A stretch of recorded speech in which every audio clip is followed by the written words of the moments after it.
Hey guys, welcome to the James Bond Show, or welcome back to the James Bond Show. Krazy Kajeevie here with you for my A View to a Kill video. Sorry about the delay, guys, but it's finally here with no fears, limits, or substitutes. Guys, just before I start, if you want more James Bond content from the James Bond Show, please subscribe to the video. Make sure you tap the bell for notifications so whenever I upload a video, you guys are going to know about it straight away. And don't forget to give the video a thumbs up if you want to support the channel. That'd be awesome. And comments below.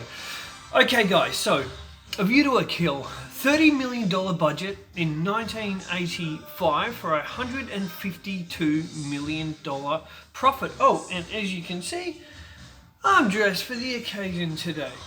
So $152 million profit. It was down, or $152 million box office, I should say. It was down on Octopussies, and it didn't make as much as the preceding film, The Living Daylights, which I'm going to talk about more in my review of that one, coming tomorrow. So, Max Zorin, played by the enigmatic Christopher Walken, is after world domination, basically in the form of microchips. He wants to dominate the microchip market. This is very much a Goldfinger style plot. A lot of people have said that over the years, and I think it is quite true. They have brought in that Goldfinger type elements into this. So Max Zorin also uses his microchips to, well, get ahead in sports racing and do some other naughty stuff. At the start of the film, we see 007, played by Roger Moore, in his 7th outing as 007 in Siberia, I take it. It is. These scenes were filmed in Norway, I believe. Or no, it was in fact Iceland. And he's searching for a microchip. He finds it on one of the 00's dead bodies. And this microchip basically ties Max Zorin to everything. So 007 goes off to investigate Max Zorin, discreetly of course, because he's friends with the Prime Minister. And Bond basically finds out that Zorin's a ratbag. Now Zorin is accompanied by Mayday, Scarpine as well, and some girls with some pretty sexy names like Jenny Flex. So Roger Moore disguises himself in this film as James Stock and James St. John Smythe. And as St. John Smythe, he goes off to Zorin's stud farm over in France. That's basically the gist of the film. So it's Bond investigating Max Zorin. Now Max Zorin turns out to be a former Russian KGB agent who's left the KGB and he's out on his own. The KGB aren't very happy about it, so there's a subplot with that as well, which I'll get to a bit more later. So that's the story of the film. Roger Moore is back, so let's tackle the elephant in the room, which is often, it's talked about so much and in a bad way, that Roger Moore is too old. Now, I want to address this in an interesting way.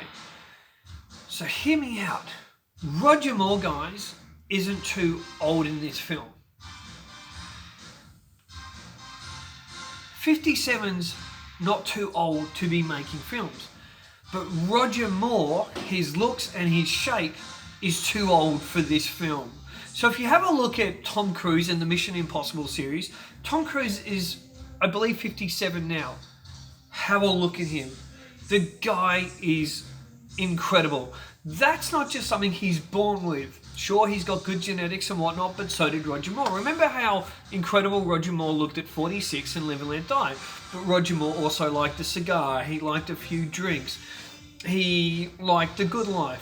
Where Tom Cruise is an absolute fitness fanatic, doesn't drink, doesn't smoke, bathes in like salt water or special water, showers in cold water. He's into, you know, massive yoga and all that kind of stuff and meditation, and he weight trains fanatically. He's a fanatical weight trainer and he looks after his body.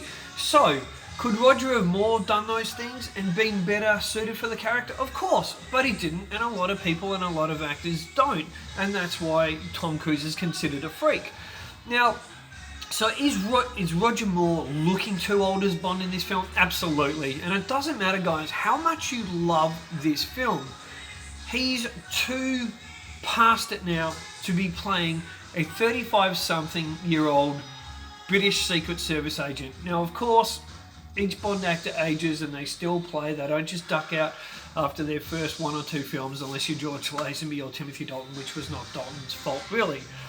So, with Roger Moore, though, what is his performance like? Now, there's a YouTube channel called Looper, and I don't really recommend them. And they did a worst of James Bond film list. And they had Roger Moore, they had A View to a Kill right up there because Roger Moore, they said, was lackluster, phoning it in, and he wasn't trying. That is complete crap. The one thing that elevates A View to a Kill, and I think as you get older, because A View to a Kill was one of my least favourite Bond films, and that's not the case anymore. And it is because of Roger Moore, how great he is. He was such a professional man, such a professional actor, and you can see that he is invested.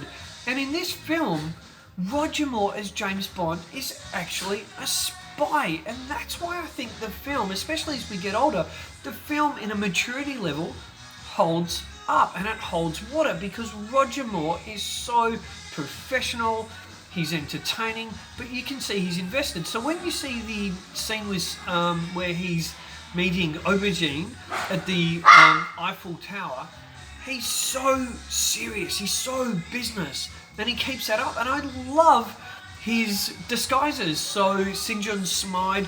However, when he is at the Maxorin Stud Farm in France, which is a stunning location, I find him way too sleazy. And I think in this film, he is quite sleazy, especially when he lines like, "Ooh, you'll be taking care of me personally then." And I think he overextends his dialogue a little bit with his voice in some scenes. But Roger Moore, I can't praise him enough. He is invested in this film. And anyone that says otherwise, you're a twat. Anyway, so we've got Tanya Roberts. Now, Tanya Roberts as Stacey Sutton. She starts out well. She starts out really good. But let's not lie. She turns into a blonde bimbo. And oh my goodness, I will say her legs, that is 007 legs of heaven, especially when she's in the little nightgown piece thing or little shorts in the morning and you see her walking. So she is gorgeous, got the full Charlie's Angel type mid-80s hairdo, and of course she was a former Charlie's Angel as well. But she's serviceable in the role, but her character does go from this strong kind of woman into a bit of a ditz. And anyone that doesn't see a massive air blimp sneaking up behind them, you know. But that's not her fault though, because the producers and the directors made these decisions, so John Glenn's got to take a bit of a rap for that. Is the film as good as Octopussy? No, it's not. Octopussy was an action extravaganza, especially when it had competition going up against Never Say Never Again. So as far as entertainment and action, it's not on the level of Octopussy. But as far as the terms of Roger Moore's performance and how serious the film is as an actual spy flick, because of the disguises and the information Bond's trying to find, then yeah, I think it surpasses Octopussy in that level. Now, let's talk about Christopher Walken as Max Zorin.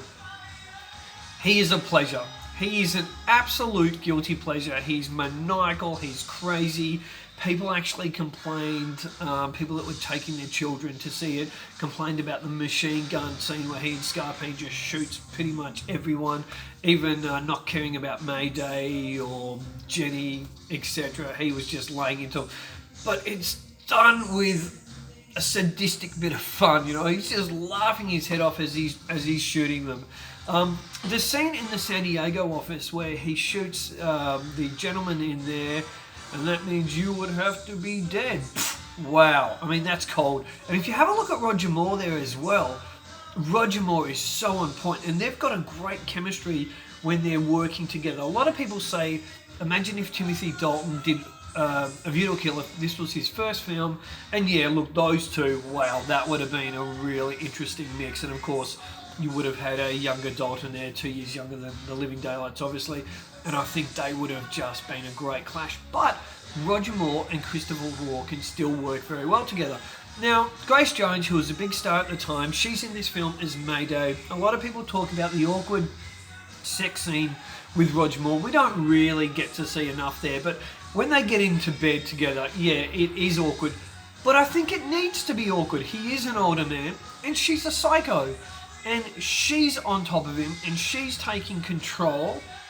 And do you really think they're just going to get into bed as just natural lovers and not alarmed? But Roger Moore, whether it's Roger Moore or it's his James Bond character, he does look concerned. He looks scared. He looks worried. Hey, who knows what Grace Jones was doing under the sheets there? Not too sure. I think where the film falls down is, again, I've touched on the rear projection in a lot of the Bond films, but the rear projection in the San Francisco scenes, the fire truck scenes, I think it lets the film down badly, and so many different stuntmen can clearly be seen as James Bond. The stunt work itself is amazing, especially the Eiffel Tower jump, which was really brilliant. I believe that was done by B.J. Worth, and that was fantastic. They got that in one shot, and so they got that, and they were happy with that, and it was a very dangerous stunt. But the other parachutist who really wanted to do the stunt, he was then told, no, you're not going to be doing this stunt now. We've got it in the can. He was not happy with it. So the next morning, while John Glenn and others are on a location recce and up there setting up for things, suddenly that stuntman shoots down, cracks open his parachute. He ended up getting fired and has now no longer worked on any James Bond films. He got fired because of that, so it cost him future work on other James Bond films. But he really wanted to do it, he did it, and then obviously he regretted it. So overall, what do I think of A View to a Kill? I like the more human side of Roger Moore's James Bond, especially when he's cooking up, what is it? Is it a quiche? Or is it a omelette? Because he says omelette and he says quiche, and I'm pretty sure they're not the same because I've cooked both and they're very different. But anyway, hey, looks like Roger Moore can dabble in the kitchen quite fine. And I love that side there. I think the film picks up pace and is really, on a visual level, beautiful once it hits San Francisco, even though the fire truck sequence does let it down a little bit. Overall, I now really enjoyed this film. It does have its problems. There is a bit of pacing issues. It could probably do with a little bit more action, and obviously Roger Moore's a little old now in the role, a little bit past it, but it still works. And the San Francisco model miniature stuff cut with the live action stuff and the stuntman stuff works really well. Now the score by John Barry, his second last score, it's a beautiful score, it's a lovely score, but you can hear a fair bit of it, a few of the tunes of this, also in The Living Daylights if you listen carefully. But John Barry does some great work here, and of course Duran Duran does probably the most popular James Bond title theme of all, which you can hear in the background. So it's a great theme, it's banging, it's pumping, and yeah, it's pretty awesome. It's not my favourite James Bond theme, but it's a good one, and the score is fantastic by John Barry. So guys, I'm giving A View to a Kill out of 5. I'm going to give it 3.5, and I think that's a fair score considering 4 is very good and 5 is just masterful. So 3.5 out of 5 Kajeevie stars for A View to a Kill. If you haven't seen it for a while, guys, and you're not a big fan of it, go back and watch it and understand he is playing an older agent, but he really is doing spy work here. Guys, please like, please subscribe, and join me tomorrow for finally getting to it, The Living Daylights, Timothy Dalton's debut as Bond. And remember guys, please share this with your friends as well. Till tomorrow, or next time, keep on bonding.